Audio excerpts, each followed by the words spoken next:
سیدنا مولانا محمد مبارک وسلم صلاۃ و سلام علیک یا رسول اللہ صلی اللہ تعالی علیہ وسلم۔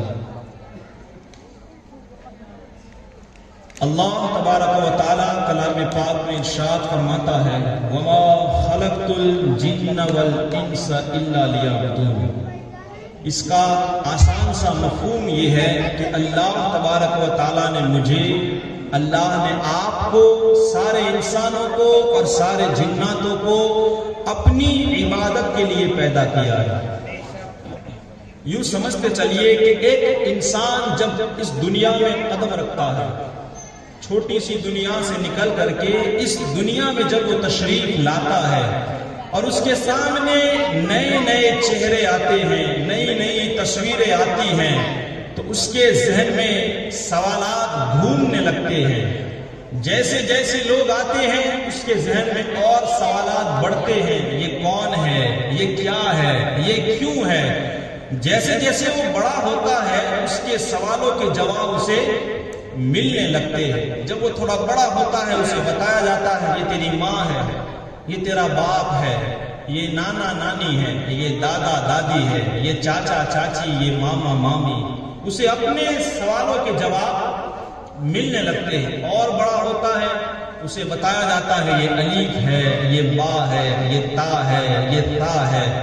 اس کے جو وہ بڑا ہوتا ہے اس کے سوالات بھی بڑھتے ہیں، اور بڑا ہوتا ہے اس کی کیوں اس کے ذہن میں گھومتی ہے۔ یہ زمین کیوں ہے، یہ آسمان کیوں ہے، قبر کیوں ہے، حشر کیوں ہے، محشر کیوں ہے، میزان کیوں ہے، چاند سورج ستارے کیوں ہے، نہ جانے کتنی ہزاروں کیوں اس کے پاس ہوتی ہے۔ جیسے جیسے انسان بڑھتا ہے اس کی کیوں بڑھتی ہے وہ جاننا چاہتا ہے۔ یہ سب کیوں ہے المختصر، ان ہزار کیوں کے اندر ایک ایسی کیوں ہے جس کا جاننا انسان کے لیے بہت ضروری تھا، اور وہ یہ ہے اے انسان تو ساری کیوں جاننا چاہتا ہے لیکن تو یہ بھولا ہوا ہے کہ تو خود کیوں ہے۔ یہ کیوں انسان کے لیے جاننی ہے کہ تو خود کیوں ہے۔ اللہ تبارک و تعالیٰ نے تجھے پیدا کیوں کیا ہے؟ زمین کیوں ہے تجھے کیا مطلب؟ آسمان کیوں ہے تجھے کیا مطلب؟ چاند سورج ستارے کیوں ہیں تجھے کیا مطلب؟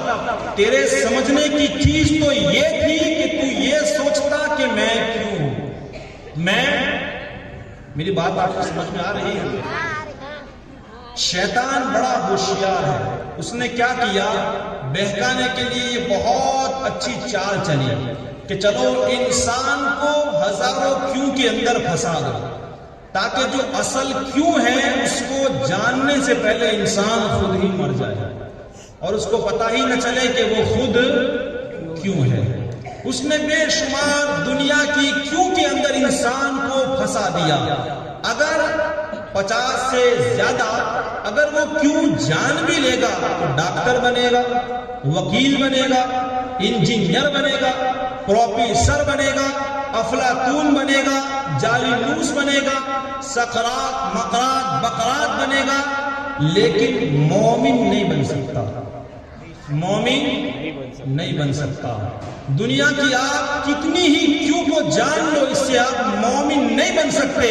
مومن اسی وقت بنو گے جب آپ اس چیز کو سمجھنے کی کوشش کرو کہ آپ خود کیوں ہے، اور جب آپ نے سمجھا نہیں زندگی ختم ہو گئی، اور جب آپ قبر میں چلے گئے تب آپ کو پتا چلے گا کہ دنیا کی ساری کیوں تو وہیں رہ گئے، یہاں تو کوئی کیوں کام کی ہی نہیں ہے، کیونکہ وہ جگہ ایسی ہے۔ اللہ اکبر۔ مولا علی رضی اللہ تعالیٰ عنہ فرماتے ہیں کہ آج تو انسان سویا ہوا ہے، حقیقت میں آنکھ تو اس کی قبر میں جا کر کے کھلے گی۔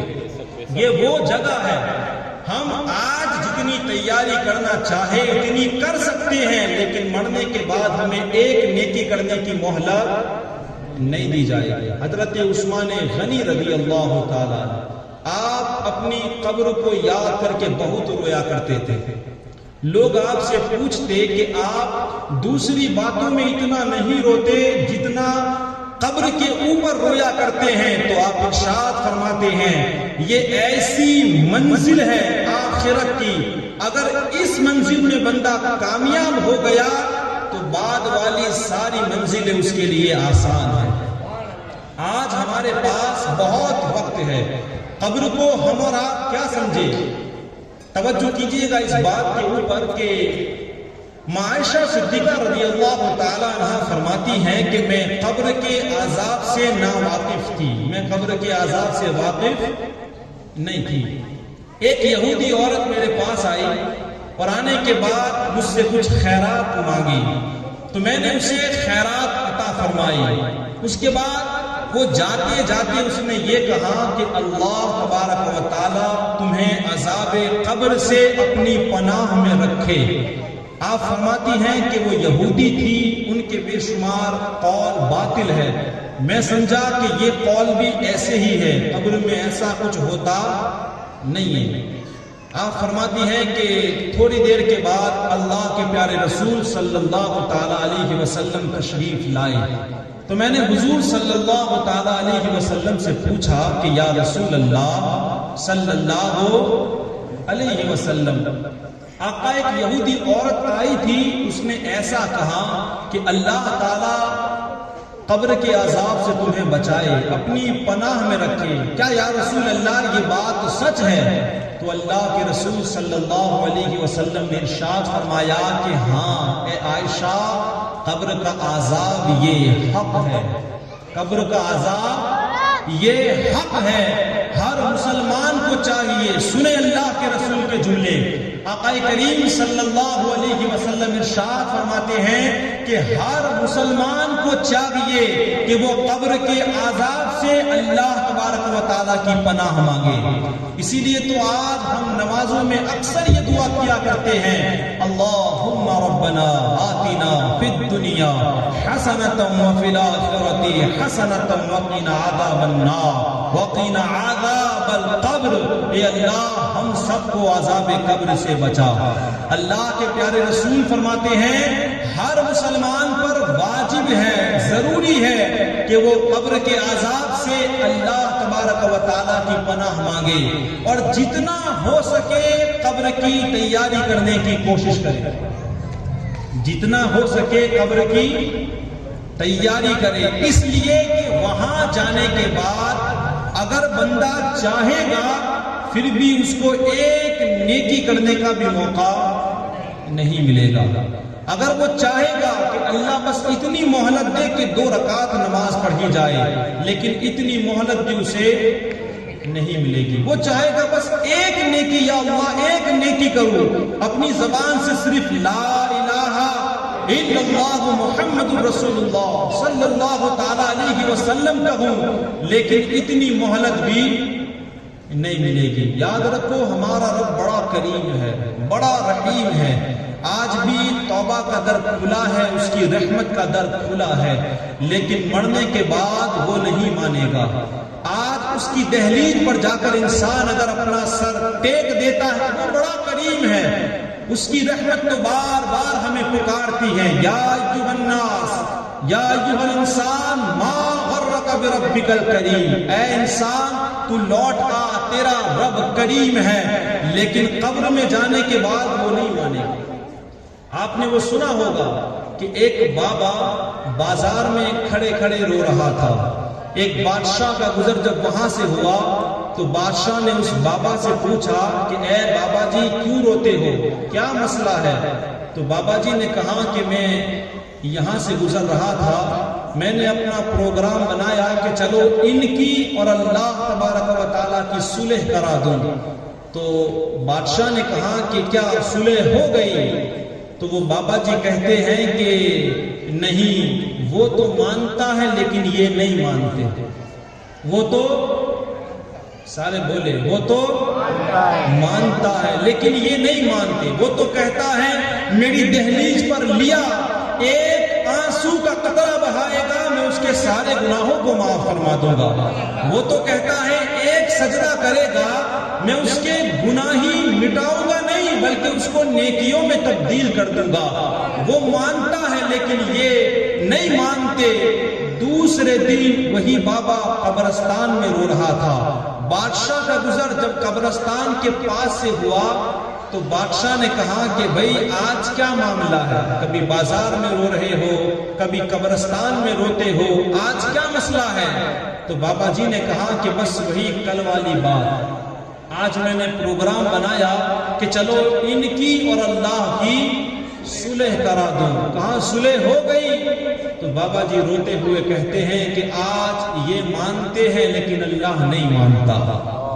آج یہ مانتے ہیں، قبر میں جا کے تو اچھے مانیں گے، قبر میں جا کے تو نمرود، فرعون اور قارون بھی مانا ہوگا، ابو جہل، ابو لہب بھی مانا ہوگا، عتبہ، شیبہ بھی مانا ہوگا، بڑے بڑے قبر میں جا کے تو مانیں گے، لیکن وہاں اللہ ایک نیکی کی بھی مہلت نہیں دے گا۔ یاد رکھو ہمارا رب بہت کریم ہے۔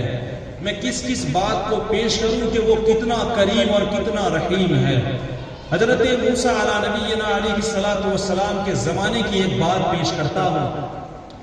فرماتے ہیں کہ آپ کے زمانے کے اندر بارش نہیں ہو رہی تھی، تو لوگوں نے حضرت موسیٰ علیہ نبینا علیہ الصلوۃ والسلام سے جا کر کے کہا کہ حضور والا آپ دعا کریں اللہ بارش کا نزول فرمائے۔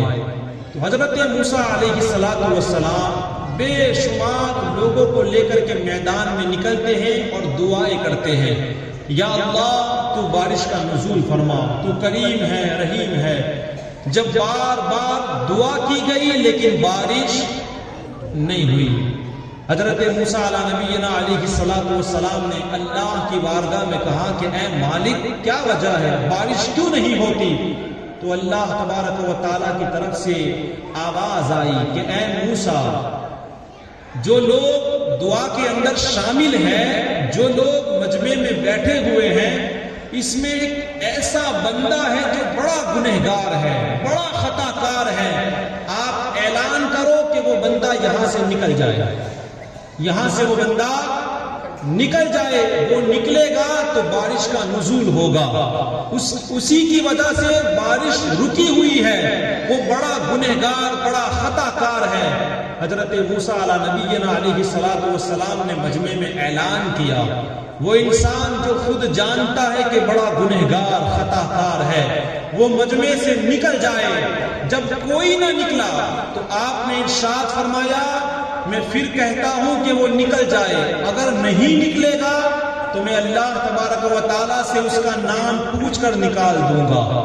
اتنا کہنا تھا کہ وہ انسان بڑا پریشان ہوا، بڑا گھبرایا، اس کے دل کے اندر خوف پیدا ہوا، اس نے دل ہی دل میں توبہ کی، یا اللہ تو میرے گناہوں کو معاف فرما، یا اللہ مجھے آج رسوائی سے بچا لے، یا اللہ تو مجھے موسیٰ علیہ الصلوۃ والسلام کے جلال سے بچا، میں سچے دل سے گناہ کرتا ہوں۔ وہ دل ہی دل میں گناہ کرتا ہے، اللہ دلوں کے رازوں کو بھی جانتا ہے۔ ہم تنہائیوں میں کیا کرتے ہیں، میدانوں میں کیا کرتے ہیں، وہ جانتا، ہم کیا سوچتے ہیں وہ بھی جانتا ہے۔ اتنے بڑے مجمع میں وہ دل ہی دل میں توبہ کرنے لگا، یا اللہ تو مجھے معاف کر دے، آج کے بعد میں کوئی گناہ نہ کروں گا۔ بس اس نے توبہ کی، ادھر بارش کا نزول ہو گیا، اور باز بلند کہے بارش کا نزول ہوا۔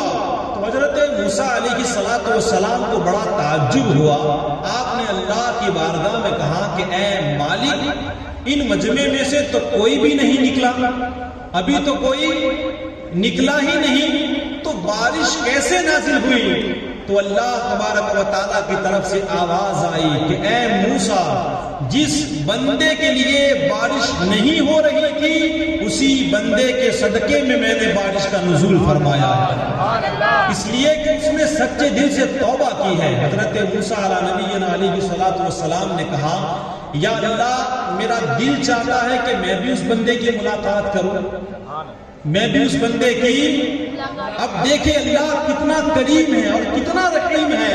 حضرت موسیٰ علیہ الصلوۃ والسلام نے جب یہ کہا کہ یا اللہ میرا دل چاہتا ہے اس بندے کی میں بھی ملاقات کروں جس کی وجہ سے بارش کا نزول ہوا، تو اللہ تبارک و تعالیٰ نے ارشاد فرمایا جب وہ گنہگار تھا تب میں نے اس کے راز کو نہیں کھولا، اب تو وہ نیک ہو چکا ہے، اب تو وہ نیک ہو چکا ہے، میں اسے رسوا کرنا نہیں چاہتا۔ کہتے ہیں نا ہم تو مائل و کرم ہے کوئی سائل ہی نہیں، راہ دکھائے کسے کوئی راہ رہے منزل ہی نہیں۔ وہ تو بڑا کریم ہے، ایک مرتبہ اس کے ہو کر کے تو دیکھے، اس کے ہو کر کے تو زندگی گزارے۔ حضرت شیخ سعدی رحمۃ اللہ علیہ آپ فرماتے ہیں میں ایک مرتبہ جنگل سے گزر رہا تھا تو میں نے شیر کی بڑی ڈراؤنی آواز کو سنا، میں گھبرا گیا، میں ایک جگہ جا کر کے چھپ گیا۔ جب میں نے دیکھا تو ایک اللہ کا بندہ شیر پہ بیٹھ کر کے آ رہا تھا، شیر پہ بیٹھ کر وہ آ رہا تھا، میں بڑا پریشان بڑا گھبرایا ہوا تھا۔ جب وہ میرے قریب آئے تو انہوں نے مجھے آواز دے کر کے پکارا، میں باہر نکلا، خوف تھا۔ انہوں نے کہا کہ تم اس شیر سے خوف کھا رہے ہو، تم اللہ کے ہو جاؤ، اللہ کے لیے زندگی گزارو، اللہ کے ہو کر کے تو دیکھو، ساری کائنات کو اللہ تمہارا غلام بنا دے گا، ساری کائنات تمہاری اتباع کرے گی۔ ایک مرتبہ اللہ کا ہو کر کے تو دیکھے، ہم تو بھول گئے ہیں کہ ہم کیوں ہیں، آج ہم سب بھولے ہوئے ہیں کہ اللہ تبارک و تعالیٰ نے ہمیں کیوں پیدا کیا، لیکن اس کی کریمی دیکھے، اس کی رحیمی دیکھے، وہ آج بھی ہمیں قرآن میں بار بار کہہ رہا ہے اے انسان تو بھول رہا ہے، لیکن ہم تجھے بار بار یاد دلاتے ہیں کہ وما خلقت الجن والانس الا لیعبدون، میں نے تجھے کسی اور چیز کے لیے نہیں بلکہ میری عبادت کے لیے پیدا کیا۔ اللہ نے ہمیں اس کی عبادت کے لیے پیدا کیا ہے۔ اور یاد رکھیں اللہ تبارک و تعالیٰ نے اس کائنات میں جتنی چیز بنائی ہے کوئی چیز بیکار نہیں بنائی۔ اللہ کے کارخانہ قدرت میں کوئی چیز عبث نہیں ہے، کوئی چیز بیکار نہیں ہے۔ ہم اگر سوچیں یہ مکھی کیوں ہے، یہ مچھر کیوں ہے، یہ صرف لوگوں کا خون چوستا ہے، ہمیں تو یہی نظر آتا ہے، لیکن اللہ کے ہر کام میں 100 نہیں ہزاروں حکمتیں ہوتی ہیں۔ حضرت امام جعفر صادق رضی اللہ تعالیٰ انشاءاللہ کل ان کی نیاز بھی ہے، جو لوگ بنائے اللہ تعالیٰ ان کی نیازوں کو قبول فرمائے۔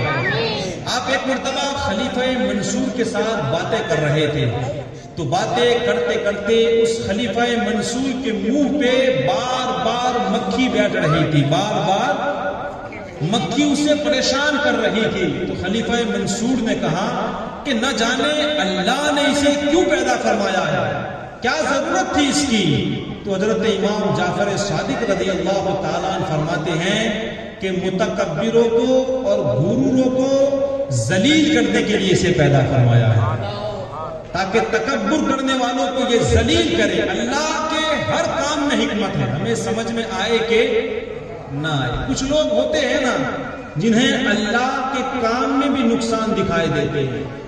ایک انسان تھا جو بہت پڑھا لکھا، قابل نہیں بلکہ وہ قبلات ہو چکا تھا، بڑا پڑھا لکھا تھا، وہ کہہ رہا ہے کہ اللہ تبارک و تعالیٰ نے جو کچھ بنایا ہے وہ تو صحیح ہے، لیکن ایک جگہ اللہ نے گڑبڑ کر رکھی ہے، استغفر اللہ، ایک جگہ اللہ کی فٹنگ میں گڑبڑ ہے۔ تو اس کے ساتھی نے کہا کہ اچھا کہاں گڑبڑ ہے؟ تو اس نے کہا کہ دیکھو نا، تربوزے کا جو درخت ہوتا ہے بہت چھوٹا ہوتا ہے، لیکن اس پہ پھل بڑا بڑا ہوتا ہے، اور آم کا درخت بہت بڑا ہوتا ہے لیکن پھل چھوٹا ہوتا ہے۔ اس کے دوست نے کہا کہ تمہارے حساب سے کیا ہونا چاہیے؟ کہا کہ تربوزے کی جگہ آم کو ہونا چاہیے اور آم کی جگہ تربوزے کو ہونا چاہیے۔ اب اللہ کا کرنا، گرمیوں کا موسم تھا، آم کا سیزن تھا، وہ بھائی اپنے گاؤں میں آیا، وادی میں وہ لوگ گئے، سوئے ہوئے تھے آم کے درخت کے نیچے، ہوا کا جھونکا چلا اور ایک آم ٹھیک اس کے سر پہ آ کر کے گرا۔ جیسے ہی آم گرا وہ بھائی کھڑا ہو گیا اور کھڑے ہو کر کہنے لگا میں غلط تھا، اللہ نے جہاں جسے رکھا ہے وہ صحیح ہے۔ اللہ نے، وہ دوست کہتا ہے بھئی کیا ہوا؟ کہا کہ میں جو سمجھ رہا تھا کہ تربوزے کو اوپر ہونا چاہیے، آم کو نیچے، نہیں، اللہ نے جو کیا وہ صحیح کیا، اس لیے کہ اگر آج یہ اوپر ہوتا تو آج میں نہ ہوتا۔ تو اللہ کے ہر کام میں حکمت ہے، یہ کیوں بنایا، وہ کیوں بنایا، یہ کیسا رکھا۔ یہ سوال حضرت موسیٰ علیہ نبینا علیہ السلام کے ذہن میں بھی آیا تھا۔ حضرت موسیٰ علیہ السلام نے ایک مرتبہ دیوار پر چھپکلی کو دیکھا تو اللہ سے سوال کیا، اے مالک اس چھپکلی کو کیوں پیدا کیا، اس کی کیا ضرورت تھی؟ تو اللہ تبارک و تعالیٰ نے ارشاد فرمایا کہ اے موسیٰ، ابھی تھوڑی دیر پہلے اس چھپکلی نے مجھ سے پوچھا تھا کہ اے اللہ تو نے موسیٰ کو کاہے پیدا کیا، تو نے موسیٰ علیہ السلام کو کیوں پیدا کیا؟ تو اللہ فرماتا ہے اے موسیٰ علیہ السلام، جس طرح میں نے تمہیں کسی کام کے لیے پیدا کیا ہے، اسی طرح اس چھپکلی کو بھی کسی کام کے لیے پیدا کیا ہے۔ تو اللہ تبارک و تعالیٰ نے ہر مخلوق کو، ہر چیز کو کسی مقصد کے لیے پیدا کیا ہے۔ اور آپ یہ بات اپنے ذہن میں رکھیں، جو چیز جس مقصد کے لیے بنائی جاتی ہے اگر اس میں صحیح استعمال نہ ہو تو پھر وہ کچھ کام کی نہیں ہے۔ میں آپ کو ایک مثال دوں کہ انسان نے گلاس بنایا ہے، کیوں؟ اس کے اندر پانی پیا جاتا ہے، اور ایک اگالدان بنایا ہے جس کے اندر تھوکا جاتا ہے۔ اگر آپ میرے گھر پہ آؤ اور میں بازار سے بالکل نیا اگالدان لے کر کے آؤ، آپ میرے پاس پینے کے لیے پانی مانگو اور میں اسی اگالدان کے اندر اگر پانی پینے کے لیے دوں تو آپ کیا کہو گے؟ پانی پاک ہے، اگالدان بالکل نیا ہے، آپ فتویٰ پوچھ سکتے ہو، آپ ہاتھ بانٹ کر پانی پی سکتے ہو، کوئی ناجائز نہیں ہے، لیکن پھر بھی آپ کہو گے کہ یہ بے وقوف ہے کیونکہ یہ پانی پینے کی چیز نہیں ہے۔ اگر آپ تھوکنے کے لیے کوئی چیز مانگو، اگالدان اور میں آپ کو گلاس دوں تو آپ تھوکو گے، آپ اور غصے ہو جاؤ گے کہ یہ حضرت کیا کر رہے ہیں۔ انسان نے گلاس بنایا ہے، اگالدان بنایا ہے، گلاس سے پانی پیا جاتا ہے اور اگالدان کے اندر تھوکا جاتا ہے۔ انسان کی بنائی ہوئی چیز کا ہمیں اتنا خیال کہ ہم نہ گلاس میں تھوکتے ہیں نہ اگالدان کے اندر پانی پیتے ہیں، تو ہم سوچیں انسان کی بنائی ہوئی چیزوں کا ہمیں اتنا خیال ہے، اور اللہ تبارک و تعالیٰ نے جس مقصد کے لیے ہمیں بنایا ہے ہمیں کوئی خیال نہیں۔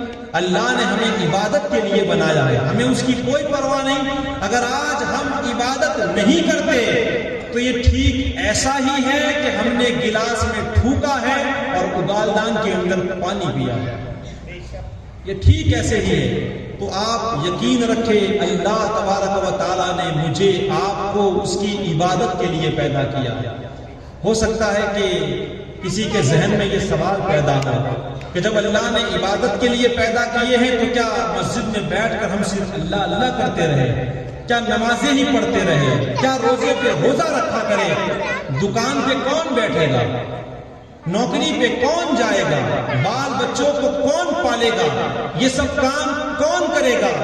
تو یہ سوال وہی بندہ کر سکتا ہے جس کے ذہن میں یہ بات ہو کہ صرف نماز ہی عبادت ہے، صرف روزہ ہی عبادت ہے، جن مالک نصاب پر ہی زکوٰۃ ہے، صرف یہی عبادت ہے۔ الحمدللہ یہ سب بڑی اعلیٰ عبادت ہے، لیکن آپ میری بات کا یقین کریں، میں آپ کو یقین دلاتا ہوں مومن کا بیٹھنا بھی عبادت ہے، مومن کا بیٹھنا عبادت ہے، مومن کا اٹھنا عبادت ہے۔ مومن اگر اللہ کی رضا کے لیے سوئے تو سونا عبادت ہے، اللہ کی رضا کے لیے جاگے تو جاگنا، بس شرط اتنی ہے کہ آپ کا کوئی کام اللہ اور اس کے رسول کے قانون کے خلاف نہ ہو، آپ کا کوئی بھی کام اللہ اور اس کے رسول کے قانون کے خلاف نہ ہو، شریعت کے خلاف نہ ہو، جو بھی کام ہو اللہ کی رضا کے خلاف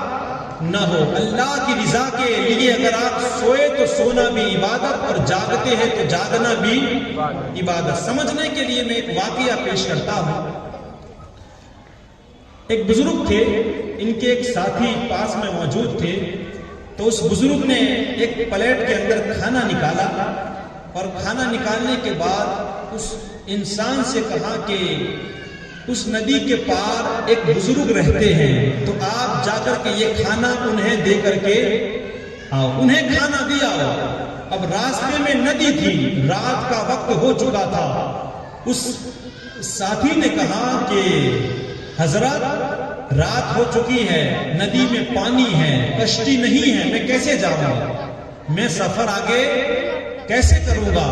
تو اس بزرگ نے کہا کہ اچھا تم ندی کے پاس جا کر کے یوں کہنا کہ میں ایسے انسان کے پاس سے آیا ہوں جو کبھی بھی آج تک اپنی بیوی کے پاس نہیں گیا، جو آج تک اپنی بیوی کے پاس نہیں گیا۔ اب وہ ساتھی سوچنے لگا کہ آپ کی تو اولاد ہے اور آپ ایسا کہہ رہے ہیں کہ کبھی عورت کے پاس نہیں گیا۔ دل میں ادب تھا، چلنے لگا۔ ندی کے پاس جا کر کے اس نے وہی کہا کہ میں ایسے انسان کے پاس سے آیا ہوں جس نے آج تک اپنی عورت کے پاس جو نہیں گیا۔ تو فوراً ندی نے راستہ دے دیا۔ کہو سبحان اللہ۔ ندی نے فوراً راستہ دیا۔ یہ بھائی ندی پار گئے، اس بندے کے پاس گئے، کھانا پیش کیا۔ اس بزرگ نے بھی سارا کھانا کھا لیا، انگلیاں بھی چاٹ لی۔ اب یہ انسان حیران ہے کہ میں ایک عجیب طریقے سے آیا ہوں، رات ہو چکی ہے، کیسے جاؤں گا؟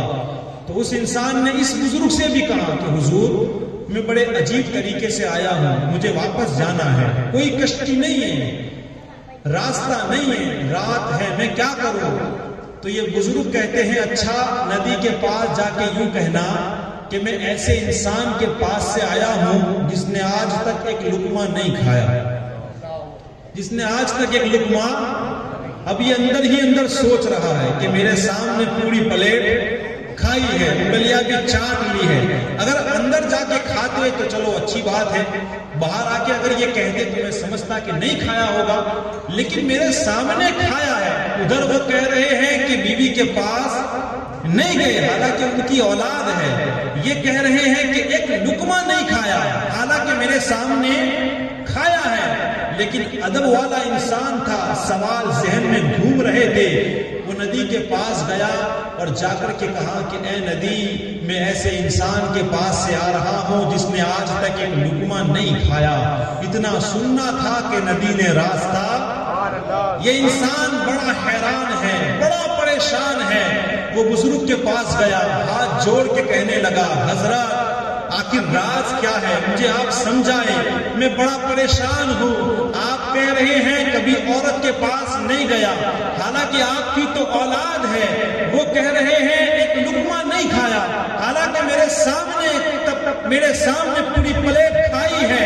آپ اس کا راز بتائے۔ وہ بزرگ کہتے ہیں کہ بیٹا دراصل بات یہ ہے کہ میں کبھی بھی آج تک اپنی عورت کے پاس گیا، لیکن اپنے نفس کے لیے نہیں، اپنے رب کے لیے گیا ہوں، اپنے رب کے لیے گیا ہوں۔ اور وہ بزرگ جب بھی کھاتے ہیں اپنے نفس کے لیے نہیں، ہر لقمہ انہوں نے اپنے رب کے لیے اٹھایا ہے، تاکہ کھانے کا مقصد یہ ہے جسم تندرست رہے تو اللہ کی عبادت کر سکے۔ اے بیٹا سن، میرا عورت کے پاس جانا نہیں بلکہ یہ عبادت ہے، اور ان کا لقمہ اٹھانا نہیں بلکہ وہ عبادت ہے۔ ہم تو مائل با کرم ہے، کوئی سائل ہی نہیں، راہ دکھائے کسے راہ روے منزل ہی نہیں۔ یقین جانے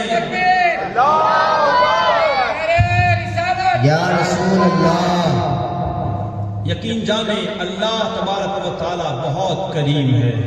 اللہ کی رحمت تو یوں سمجھو کہ بہانہ ڈھونڈتی ہے۔ ہم تصور کریں، ہم سوچیں، ہم یہاں صرف آزمائش کے لیے بھیجے گئے ہیں، ہم یہاں صرف امتحان کے لیے بھیجے گئے ہیں۔ وہ کریم ہے، اس کی رحمت تو آج بھی انتظار کرتی ہے۔ سینکڑوں باتیں ہیں، میں آخری باتیں بتانے کی کوشش کرتا ہوں۔ دیکھیں اللہ کتنا کریم ہے۔ بات بڑی مشہور ہے، ایک دنیاوی واقعہ اور دو آخرت کے واقعات میں سناؤں کہ سنا ہوگا کہ ایک انسان نے 99 قتل کیے، پھر وہ توبہ کے لیے چلا، اس انسان کو بھی اس نے مار دیا۔ 100 قتل کیے، پھر توبہ کے لیے چلا، لیکن اس کو موت آ گئی. اب جہنم اور جنت دونوں کے فرشتے آئے. یہ کہتے ہیں ہم لے جائیں گے اس لیے کہ یہ 100 آدمیوں کا قاتل ہے، اور جنت کے فرشتے کہتے ہیں اسے ہم لے جائیں گے اس لیے کہ یہ توبہ کے لیے نکل پڑا ہے. جب اللہ کا حکم ہوا زمین ناپی گئی تو اللہ تبارک و تعالیٰ نے جو اللہ والوں کی طرف زمین کی اسے حکم دیا کہ وہ 100 ہو جائے. دیکھیں اللہ کتنا کریم ہے، وہ تو ہمیں بخشنا ہی چاہتا ہے. اور قیامت کی میں بات کروں تو 2 انسان کو لایا جائے گا، ان کا حساب و کتاب ہو جائے گا. اب ان سے کہا جائے گا کہ ان دونوں کو جہنم میں ڈال دو.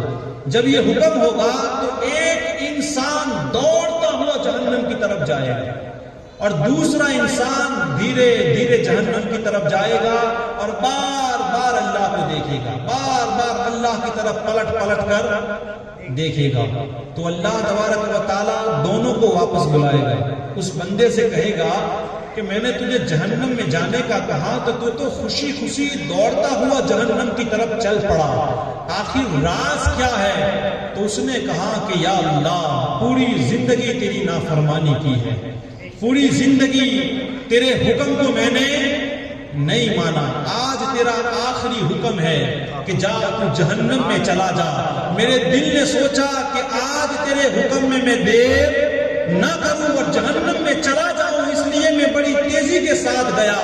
اس بندے سے پوچھا کہ تو بار بار کیوں پلٹ کے دیکھ رہا تھا؟ تو اس نے کہا میں نے سنا ہے کہ تو بڑا کریم ہے، تو بڑا رحیم ہے.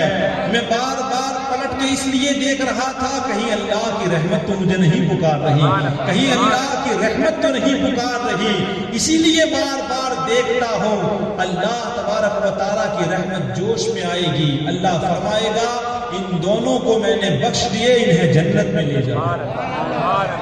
ہم تو مائل بکرم ہے، کوئی سائل ہی نہیں، راہ دکھائے کسے رہ روے منزل بھی نہیں. میں ایک آخری بات پیش کر کے اپنی بات کو میں ختم کروں.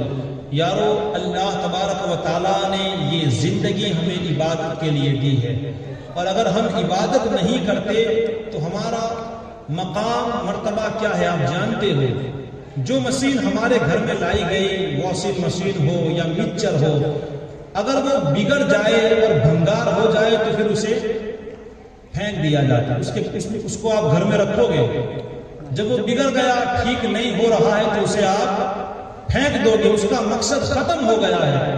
تو آپ سوچیں اللہ نے ہمیں عبادت کے لیے پیدا کیا، اگر ہم عبادت نہیں کرتے تو پھر ہم بھنگار ہیں. لیکن آج بھی اس کی رحمت دیکھے، اس کی زمین پر چلتے ہیں، اس کی ہوائیں ہم لیتے ہیں، اس کی نعمتیں کھاتے ہیں، اس کی عبادت نہیں کرتے پھر بھی آج وہ مہلت دے رہا ہے. یاد رکھنا یہ جو زندگی دی ہے ایک ایک لمحے کے بارے میں اللہ حساب مانگے گا.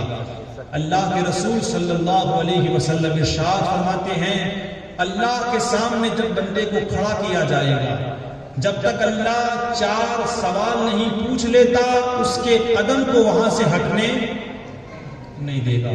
پہلا سوال یہ ہوگا کہ بتا تو نے اپنی زندگی کو کہاں گزارا ہے. اب آپ سوچیں زندگی کے اندر جوانی بھی آ گئی، بڑھاپا بھی آ گیا، لیکن دوسرا سوال پھر اللہ الگ سے فرمائے گا کہ بتا تو نے اپنی جوانی، ارے آپ بولے یار، اپنی جوانی کہاں گزاری. ہم سوچیں ہم کیا جواب دیں گے؟ کیا یہ کہیں گے کہ یا اللہ ہم نے اپنی جوانی کو گیم کے اندر گزارا ہے؟ کیا یہ جواب دیں گے کہ ہم نے اپنی جوانی واٹس ایپ پہ گزاری ہے؟ کیا یہ جواب دیں گے ہم نے یہ جوانی فیس بک، انٹرنیٹ اور انسٹاگرام پہ گزاری ہے؟ کیا ہم یہ جواب دیں گے کہ یا اللہ لوگوں کی شادیوں میں ہم نے تو ناچ کر کے جوانی گزاری ہے؟ کیا ہم یہ جواب دیں گے کہ یا اللہ ہم تو پھالتو کے اندر ادھر ادھر گھوم کر کے جوانی گزاری ہے، چائے کے اڈے پر بیٹھے رہے، اس ہوٹل میں گئے، وہ ہوٹل میں گئے، بڑی عیاشیاں کی؟ کیا یہ جواب دیں گے؟ ہم سوچیں حضرت امام جعفر صادق رضی اللہ تعالیٰ جب آپ اس طرح تقریر فرماتے تو آپ مجمع سے کہتے اے لوگو ایک وعدہ کرو، ایک وعدہ کرو کہ اگر میری شفاعت ہو گئی تو میں آپ کو بخشواؤں گا، اور اگر آپ بخشے گئے تو آپ مجھے بخش گئے تو لوگ کہتے کہ آپ کا مقام تو اتنا بڑا ہے، آپ کے بابا امام باقر، ان کے بابا امام زین العابدین، ان کے بابا امام حسین، ان کے بابا مولا علی، اتنا بڑا مقام، آپ ایسی باتیں کیوں کرتے ہو؟ تو آپ فرماتے ہیں کہ ایسے اعمال لے کر جانے سے مجھے اللہ کے رسول کی بارگاہ میں بڑی شرم محسوس ہوتی ہے۔ آپ سوچیں کہ یہ ہمارے اعمال کیا اللہ کے رسول کو دکھانے لائق ہے؟ اللہ کا شکر ہے کہ اللہ نے ہمیں انسان بنایا ہے، بڑی عزت بخشی ہے۔ اللہ نے جن پہلی آیتوں کا نزول کیا، اقرأ بسم ربک الذی خلق، تو خلق کے اندر ساری مخلوق کا ذکر ہو گیا، لیکن اللہ نے الگ سے فرمایا خلق الانسان۔ اللہ کو بڑا ناز ہے، کہیں اللہ فرماتا ہے والتین والزیتون وطور سینین وہذا البلد الامین لقد خلقنا الانسان فی احسن تقویم۔ اللہ نے کئی جگہ انسان کا تذکرہ کر کے وہ فخر فرماتا ہے۔ ہم سوچے اگر اللہ ہمیں کچھ اور بناتا تو ہم کیا کرتے؟ اے یارو، بس یہی میرا پیغام ہے، یہ زندگی ادھر ادھر گزارنے کے لیے اللہ نے نہیں دی ہے، بلکہ اللہ تبارک و تعالیٰ قرآن میں ارشاد فرماتا ہے الذی خلق الموت والحیات لیبلوکم ایکم احسن عملا۔ بس یہی چیز کو ہمیں سمجھنا ہے، یہ زندگی اور یہ موت اللہ نے اس لیے پیدا کی ہے تاکہ وہ پرکھے کہ کون میرے لیے زندگی گزارتا ہے اور کون۔ کسی نے کہا ہے نا کہ جانور بنائے تیری وفا کے واسطے، کھیتیاں بنائی تیری غذا کے واسطے، چاند سورج اور ستارے تیری ضیاء کے واسطے، سب کچھ ہے تیرے لیے اور تو ہے خدا کے واسطے۔ سب کچھ ہے تیرے لیے اور تو خدا کے واسطے۔ تو ہم سب اللہ کے لیے پیدا کیے گئے ہیں، تو ہماری زندگی کا مقصد عبادت ہونا چاہیے۔ ہمیں چاہیے اپنے گناہوں سے توبہ کرے، اپنے بچوں کی اچھی تربیت کرے، اپنے گھر کے اندر اسلامی ماحول بنائے، دین کی خدمت کرے۔ میں اپنی ماں اور بہنوں سے بھی یہ گزارش کروں گا، اپنے اس بھائی کی بات کو رکھے، آپ پردہ کریں، اپنی اولاد کو اچھی تربیت کرے، سیریل گانوں سے دور رہے، اللہ اور اس کے رسول کے لیے زندگی گزارنے کی کوشش کرے۔ دعا ہے ہم سب کو اللہ تبارک و تعالی نیک اور پاکیزہ زندگی گزارنے کی توفیق و رفیق عطا فرمائے۔ کی محمد سے وفا تو نے تو ہم تیرے ہیں، یہ جہاں کیا چیز ہے لوح و قلم تیرے ہیں، محمد کی محبت دین حق کی شرط اول ہے، اسی میں ہے خامی تو سب کچھ نا مکمل ہے۔ استغفر اللہ استغفر اللہ استغفر اللہ ربی من کل ذنب واتوب الیہ۔ آپ لوگ نے اتنی دیر تک بیٹھ کر کے میرا بیان سنا، دعا ہے اللہ تبارک و تعالی آپ کو اس کا بہترین بدلہ دے، آپ کو اس کی جزائے خیر عطا فرمائے۔ جن جن لوگوں نے بڑی محنت کی ہے اللہ تبارک و تعالی سب کی محنتوں کو قبول فرمائے۔ السلام علیکم ورحمۃ اللہ وبرکاتہ۔ صلاۃ و سلام کے لیے کھڑے ہوئے۔